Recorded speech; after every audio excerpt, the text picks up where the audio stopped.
Hello and welcome to the Swim Brief.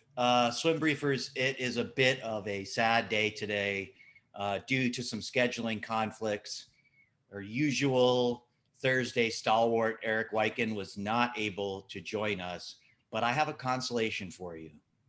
Joel Rawlings is here. He's watched some video. He's ready to talk.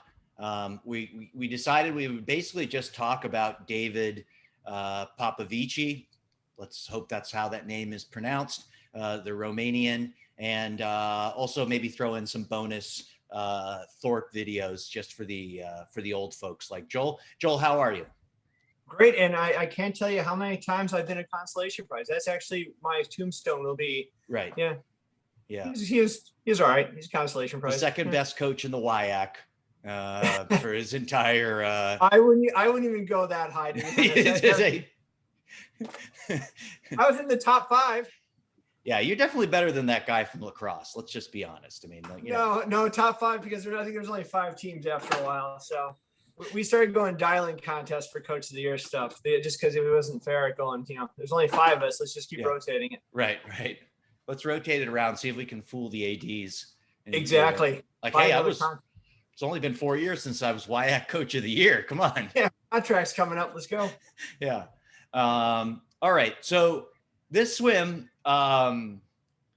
is pretty, it's a pretty dramatic result, right? Yeah. To see a 16-year-old boy, and, this is finally one of those contexts where it is accurate to say this is a boy. I mean, this is definitely not a man going a man's time in a 100 freestyle, a time that will make him competitive for a medal, if not a gold medal at the Olympics in the 100 free here at European Junior Championships.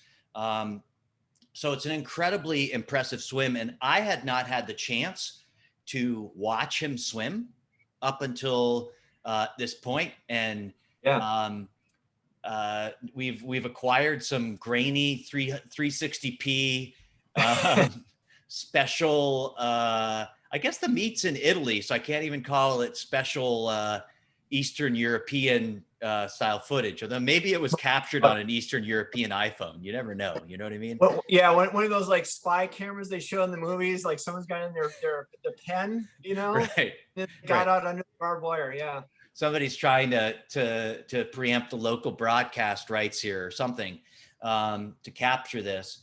But nevertheless, I think it gives us a pretty good representation of at least a general sense of how he is swimming. So I thought maybe we'd watch the swim together, however well that's going to work on this Zoom on my MacBook Air. We've had a little choppiness in the past, but we'll see. And for the audio listeners, we're going to comment over it, either imagine the swim or cue it up so you can watch it at the same time. Could you imagine an Italian Rowdy Gaines going crazy behind it? I would actually pay money for that audio. He's a nada breathing to the right side. Oh no, that's some cultural appropriation. He cannot see the other swimmer. YouTube edit this part out, the bad Italian accent. Oh, this is bad. Cultural appropriation is worst right here. All right. DeSantis. By the way, DeSantis is an Italian name, so I'm not appropriating anything. Thank goodness. That's my impression of the Italian Rowdy Gaines.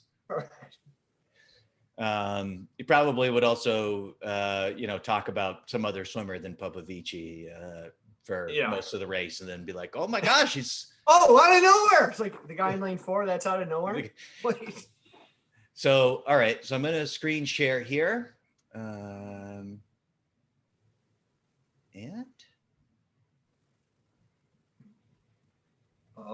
it's working.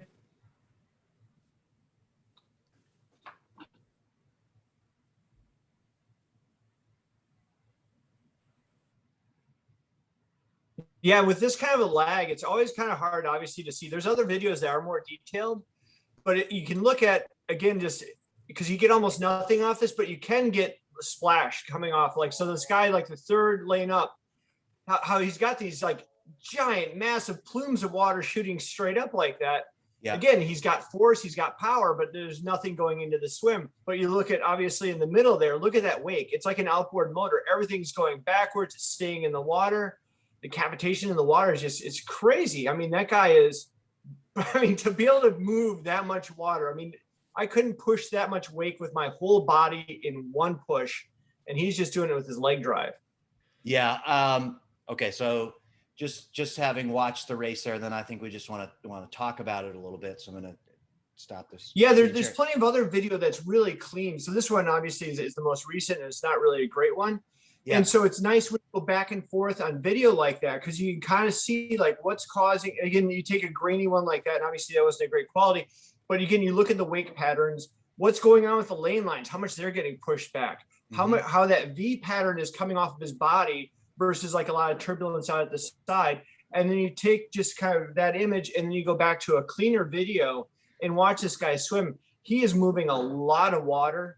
He's got a lot of power, and it's not just, power where it's like, the analogy I always make is like, living in Wisconsin, we had a lot of time driving on ice. You can have whatever size engine you want. If you're not getting traction, you're not going, you're just spinning. Right.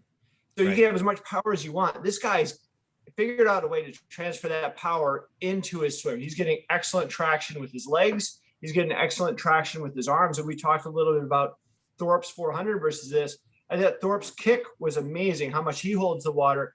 I don't think this guy's got that kind of a feel on the water with his legs, but he's moving that kind of water. This is incredible. I was really fixated on what's happening from the waist down too. I mean, for me, the best comparison I think is Chroma with JoJo. If you watch the way, because she's a sprinter, and you can just see, like, I think traction is the best possible term you can use to describe it. If you look across the pool, look at the other swimmers and how much their legs sort of seem to like slip a bit. They're not quite maintaining that water pressure and that contact with the water. He's got constant pressure. He's constantly moving in the water. The other thing is, I saw in the comment section, somebody's going like, how tall is this guy? And nobody seems to really know how tall he is. It doesn't matter. He looks like he's 6'8" swimming this race. Like, he looks gigantic in the water. And maybe he's only 6'3", but just as you say, with the power and the way he's putting his hand in, getting traction and pushing himself forward, he looks like a really, really big guy. I wouldn't be surprised if he's actually physically not that big. It's very tough to tell. Like, all I see is like the swim thumbnail photos of him, and he just looks like a kid. His face, he looks like a kid. He looks like a teenager. And so part of me probably had imagined that, he was like 5'11" or something. I'm sure he's taller than that, but very hard for me to get context. I guess we'll find out at the Olympics. They'll probably put that in his bio or something. On his baseball card, Yeah. Yeah, I saw the recent video on SwimSwam with him, and he definitely, just in the video, how mature for a 16-year-old. Like, geez, this guy, at someday, I hope when I hit 53, I'm half as mature as that guy was on that video. I mean, he's a mature kid. He's talking about how he's getting bigger, stronger every day. And like you said, it's like, again, whatever his height is, he swims big. And you can see that a lot in a lot of kids. I think sometimes coaches get hung up on the idea of distance per stroke being where the hand hits, like the real basic thing. The hand hits here, it should be entering. It's like, actually, no. If you're doing it well, if you look at the hips, from one hip drive to the other hip drive, how much movement he's getting versus everyone else. So stroke count, stroke rate, he's getting a lot more out of that. And that's the thing, again, like we said, with that power, his tempo might not be different than anyone else's, but in that tempo, he's holding water a lot longer than everyone else is. So it's more like a skateboard going, where he's got this momentum going off the start, and he's maintaining momentum just with the tempo, but with also that power to move the water. And that's, again, the races I saw, because I saw that one, I'm like, I got to see more because that one's so grainy. It's the second half. It's just all of a sudden he's dominating people on the back end of a swim. I've never seen anyone. You rarely see people pull away from other elite swimmers like this, especially like 5 meters on the second half of a 100 swim. It's insane. Yeah, I mean, so he's got basically he's got enough back half speed to break the world record in this event, like hands Yeah. down. I mean, the 24.4 is an absolute world beating back half of the 100 free. It's really Yes. incredible to be able to finish the race like that. And I think too, it points to, I mean, one of the things you might be, maybe I'm hammering this home over and over again, but it's worth mentioning, you know, this is a 16-year-old kid. So you think that under normal development, what he's going to get more of in the next 2, 3, 4, 5 years is speed. Like he's going to develop more speed. So for him to be able to bring it back this fast, really incredible. I don't know if we're going to get a chance to see this at European Juniors. I'd love to see him swim a 200 free because, you know, he's an age grouper basically. Yeah. So he probably still should be swimming a race like a 200 free. And given that back half, you would think he has some sort of efficient stroke that could translate well to that sort of long sprint, middle distance type race. I think if you do like a deep dive into YouTube, you can find a 200 of him. Yeah, you found all these races. You didn't send them to me, Joel. Now you're commenting on all this better footage, and that's because I find JJ Redick memes and things like that to send you. That's right. That's right. You send me the JJ Redick memes, but no, the good footage of David Popovici. You're like, I'm just going to keep that to myself and make Chris look like an idiot on his podcast by talking about how shit the video he showed me is and how much better video I've seen. You don't become a consolation prize in this world by giving everything away right away. That's right. You got to pull some stuff back. I got some cards in the pocket. I'll send them out, but yeah, it's and the nice thing is, again, you can see the development of the swim, you know, how it's coming around, and also the development of the muscle mass. And I'm sure, as you and I are aware, like you go deep enough in the comment section, also people are like, oh yeah, well, let's test them on. It's like, again, I hate jumping out at stuff like that, you know, but people always do. And we always seem to jump, especially in this country, we seem to jump on other countries like right away. Well, I've never heard of this guy, must be, you know, and then drop whatever drug of choice you want in there. But if it's a kid out of Omaha or Indiana, it's like, wow, this is amazing. Can't wait to talk to that coach to find out what they're doing. It's like, right. What a good, hardworking American kid.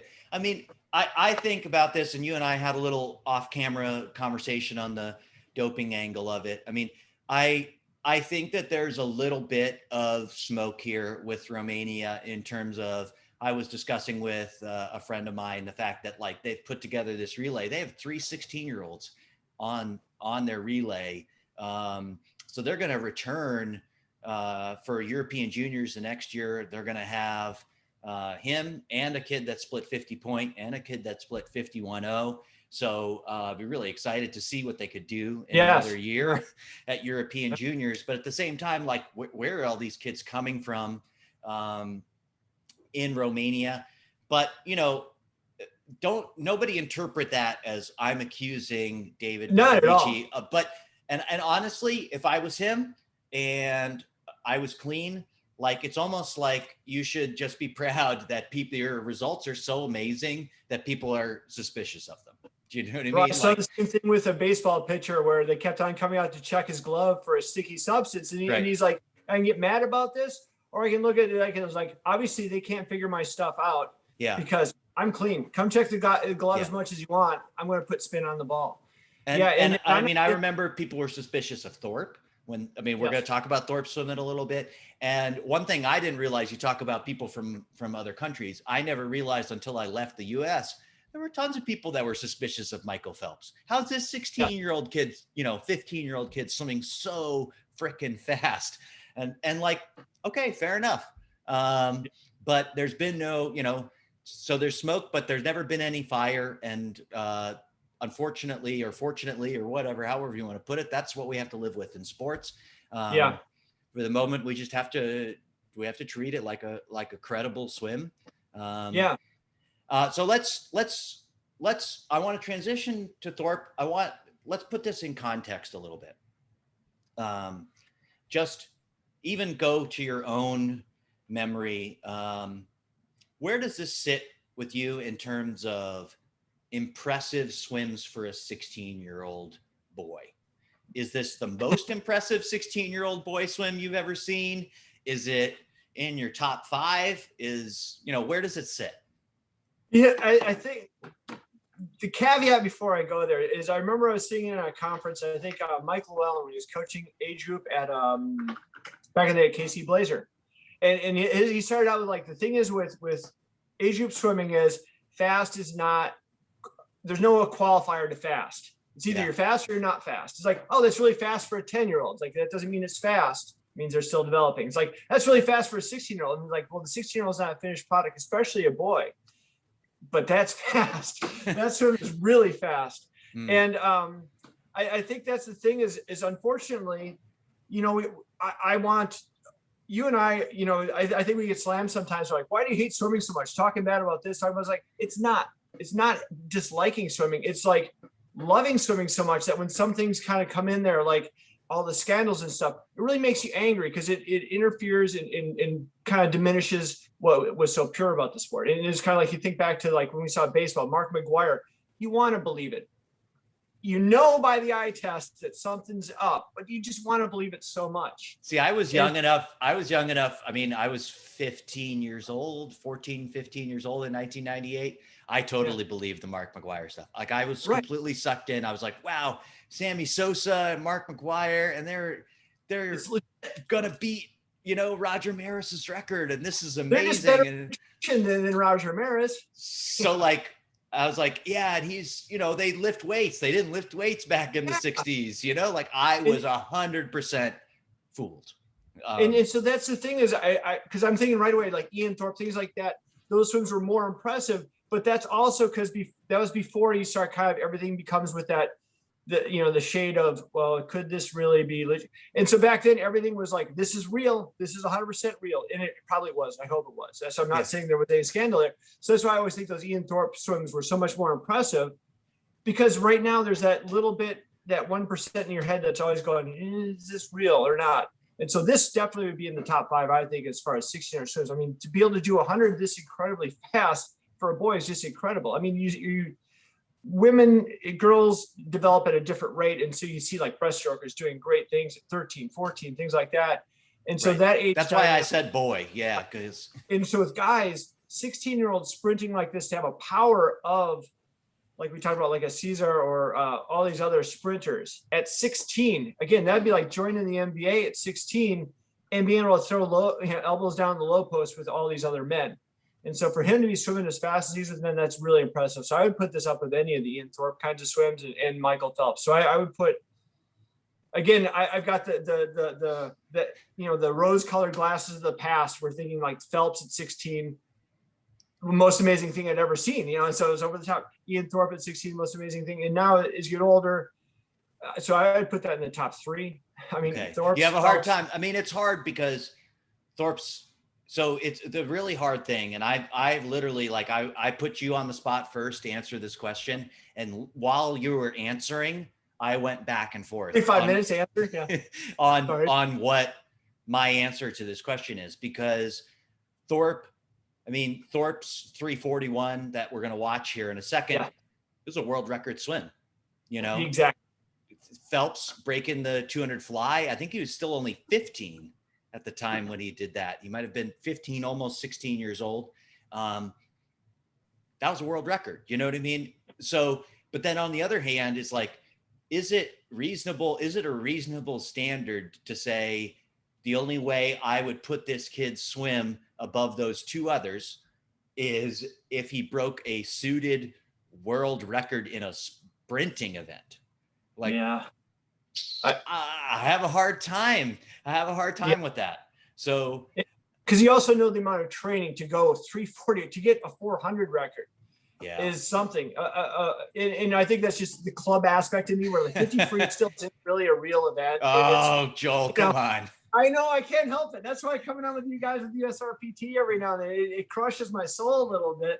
But I listen, I smile, I enjoy it. But I still put this 100 swim in the top 3. All right, so let's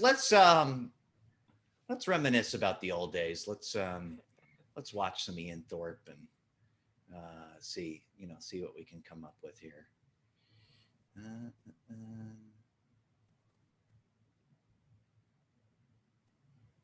Is this going to be the black suit one? I think this is. There he is.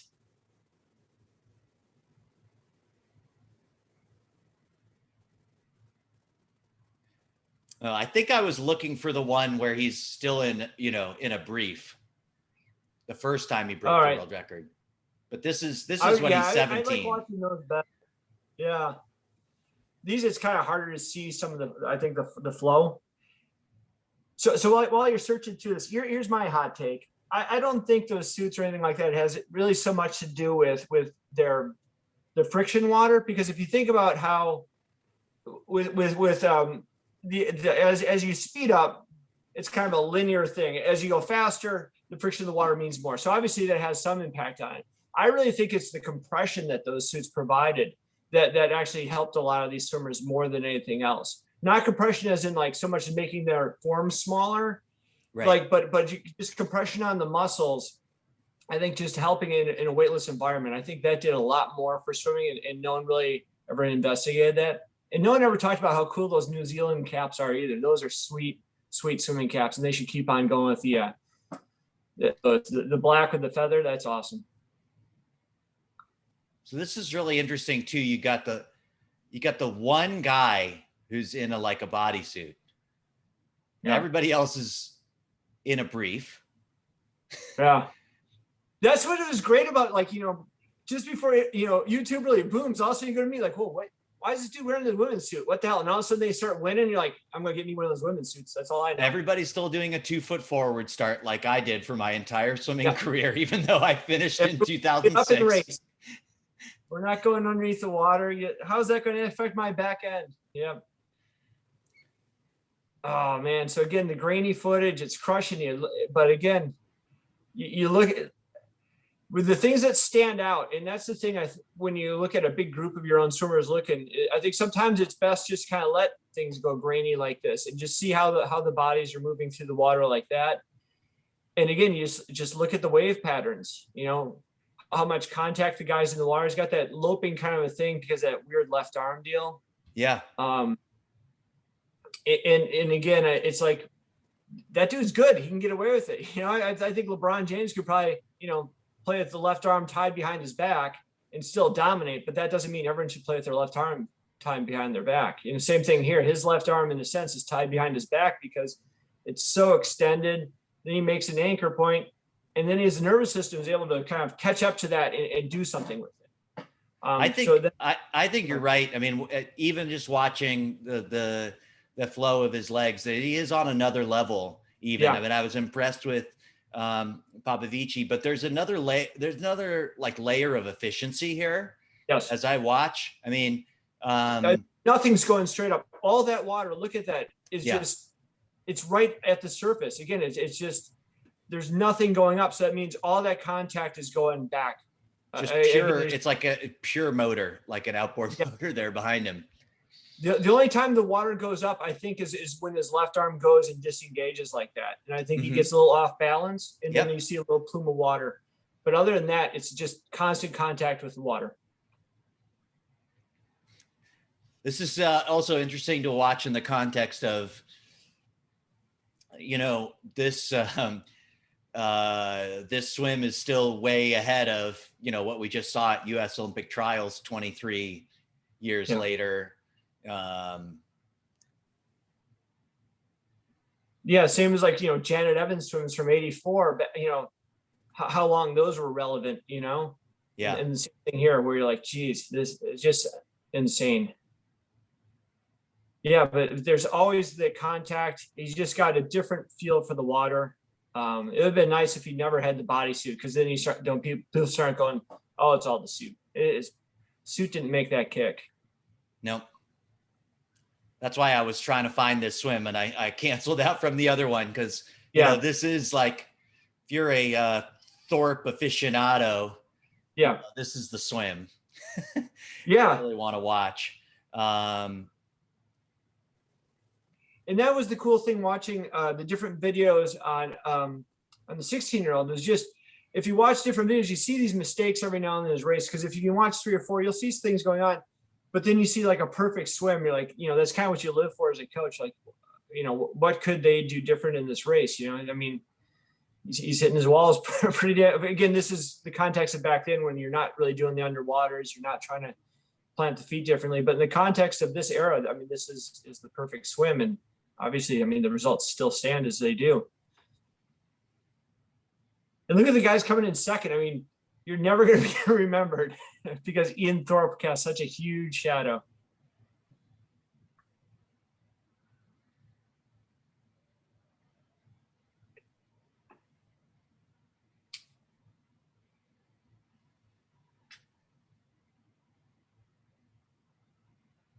But again, you look at like the muscle mass and the distribution of that. It's like, again, that it's more about how the body's connected in the nervous system than it is just about pure power, especially in an event like that. Oh, let's see if I can turn this audio off here in the background.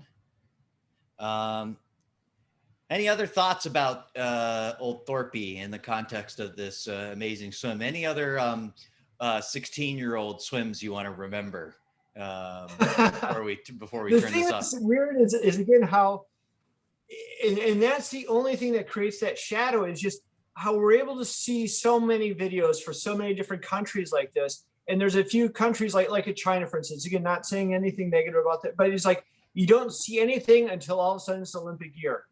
Yeah. And that's the thing, is like there's always that kind of a curtain in a sense where you're not seeing all these videos come up, because every kid in this country has an iPhone. They're posting it on TikTok or YouTube or wherever they want to post it. So it's like you have this constant, you can see the development of kids rather than a snapshot here and then 4 years later, 3 years later, snapshot. You're like, wait, how did that happen? That doesn't seem real.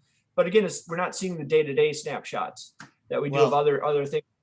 I'll go further than you. I mean, I think it's fair to be suspect of Chinese results. Sure. I think it's fair to be suspect of Russian results. It's actually probably the biggest bummer of watching European Junior Championship is just look at the results over years and years and years, and you'll find Russia just dominating. I mean, I went to a couple meets, and you'll be so sick of hearing the Russian national anthem by the end of one of those meets. You'll never want to hear it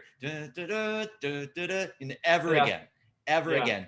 And how many of those kids translate into senior swimmers? I mean, it's just like, it's like walking through a graveyard of swimming careers.